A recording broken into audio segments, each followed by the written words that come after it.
দিবে। বয়স নয়, নবী থাকবে 10 বছর, এজন্য ওই বয়সে জীবন দিয়ে দিয়েছে। সুবহানাল্লাহ। নবী থাকবে না তো দুনিয়ায়, আমাদের আয়েশা বড় হইতে হইতে নবী তো বিদায় হয়ে যাবে, এজন্য ওই বয়সে জীবন দিয়ে দিয়েছে। উম্মতের কত ফায়দা আমাদের আয়েশার মাধ্যমে আসছে। যাই হোক, আল্লাহর নবী বিবাহ শাদী করলেন, সামাজিক কাজের মধ্যে নিয়োজিত রাখছেন। দেখেন, আমাদের নবী সাল্লাল্লাহু আলাইহি ওয়াসাল্লামের থেকে আমাদের মৌলিক কিছু শিক্ষা আছে। আমি খুব বেশি লম্বা করব না। মৌলিক শিক্ষার মধ্যে একটা শিক্ষা হলো সামাজিক দায়বদ্ধতা। আমাদের শব্দটা বলেন, মৌলিক শিক্ষার মধ্যে একটা শব্দ কি? সামাজিক দায়বদ্ধতা। দেখেন, এই জায়গাতে এই 92% মুসলিম রাষ্ট্রে আমরা বসবাস করতেছি। বিশেষ করে হযরত ওলামায়ে কেরাম যারা আছেন, আমি তাদেরকে এই কথাটা বলবো, হযরত ওলামায়ে কেরামকে আমি এই কথাটা বলবো। আজকে আমাদের দেশে মসজিদ আছে, মাদ্রাসা আছে, খেদমতের অনেক জায়গা আছে, হজ করতেছি আমরা, উমরা করতেছি আমরা, ইবাদত করতেছি আমরা।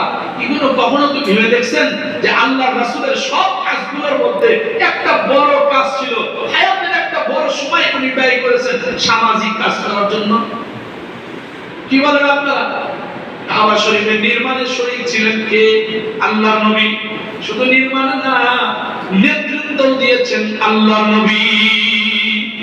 নবুয়ত পাওয়ার আগেই শিখায়া গেছেন উম্মতরে, মুসলিম সমাজের নেতৃত্ব ওলামায়ে কেরাম তোমাদেরকে দিতে হবে। আল উলামা ওয়ারাসাতুল আম্বিয়া, ওলামায়ে কেরাম হলো আমি নবীর ওয়ারিস, আমার পরিবারের মানুষ। আমি পয়গম্বর নবুয়ত পাওয়ার আগেও নেতৃত্ব দিছি, আমি পয়গম্বর নবুয়ত পাওয়ার পরেও নেতৃত্ব দিছি।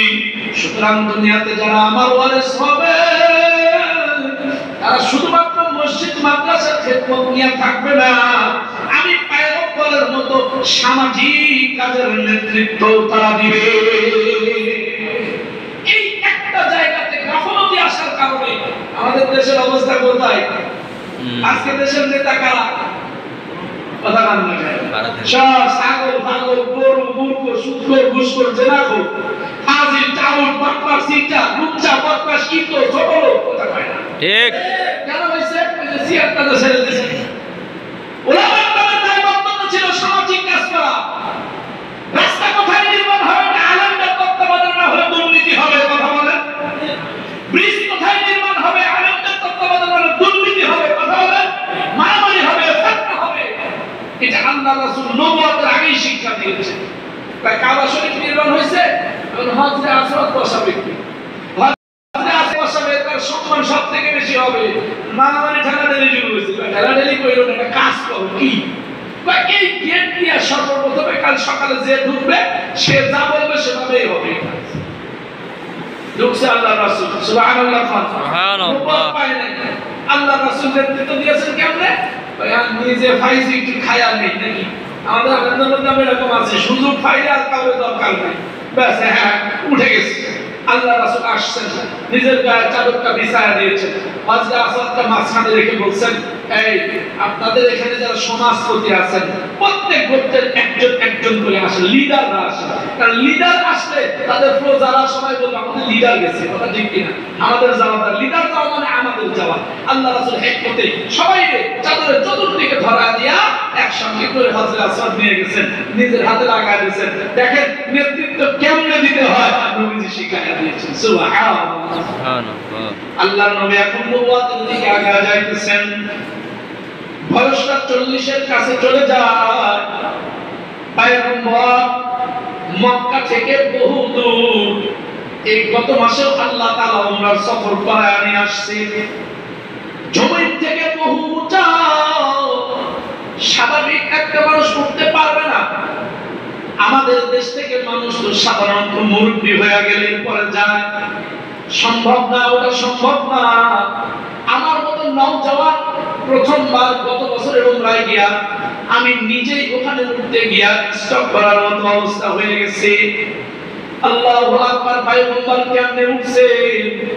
ওখানে ছোট দুইটা, উপরে একটা বড় পাথর, দুই দিকে দুইটা পাথর, মাঝখানে এমন সরু সামান্য একটা জায়গা, একজন আর বেশি দাঁড়ায় নামাজ পড়া যায় না। কিন্তু পুত্রদের একটা খেলা ওখানে আছে। কি খেলা? আজীব এক খেলা। ওই দুই পাথরের মাঝখান দিয়া যতটুকু ফুটা, নামাজে দাঁড়াইলে তাকাইলে ওই ফুটা দিয়া সরাসরি আল্লাহর ঘর কাবা দেখা যায়। আজিব মাসআলা, কত দূরে মক্কা থেকে আর কত উঁচা পাহাড়। তো নবীজি নামাজে দাঁড়াইছেন এমন এক জায়গায়, নবুয়ত পাওয়ার আগে ধ্যান করছেন এমন এক জায়গায় যে ওখান থেকে তাকাইলে সরাসরি কাবা দেখা যায়। সুবহানাল্লাহ, আল্লাহ। ওখানে 2 রাকাত নামাজ পড়তে পারা যে দিলে কি শান্তি, এরা যা গিয়েছেন তারা বুঝছেন। কেন বলেন তো শান্তি? কারণ জায়গায় কতটুকু, হয়তো অবশ্যই আমার পাও, আমার হাঁটু, আমার হাত, আমার সেজদা, নাক, কপাল অবশ্যই কোনো না কোনো জায়গায় পয়গম্বরের সঙ্গে লেগে গেছে। জায়গায় কতটুকু, কি কথা ঠিক না? জায়গায় কতটুকু, কোনো না কোনো জায়গা আমার পয়গম্বরের ছোঁয়া আমার লেগে গেছে। তার জায়গায় তো একজন দাঁড়ানোর, 2 জন দাঁড়ানোর জায়গা নাই। আমার পয়গম্বর ওখানে নামাজ আদায় করছে, ধ্যান করছে। আল্লাহ, তুমি আমার সবাইকে যাওয়ার তৌফিক দিয়া দাও, আল্লাহুম্মা আমিন। পয়গম্বর ওখানে ধ্যান করতে থাকতেন, কি আমল করতেন? কিতাবে আসছে শরীয়ত ইব্রাহিমের উপরে আল্লাহর নবী আমল করতেন। ইব্রাহিম আলাইহিস সালামের আপনার যেই শরীয়ত ছিল, এই শরীয়তের উপরে আল্লাহর রাসূল আমল করতেন। একদিন হযরত জিবরাইল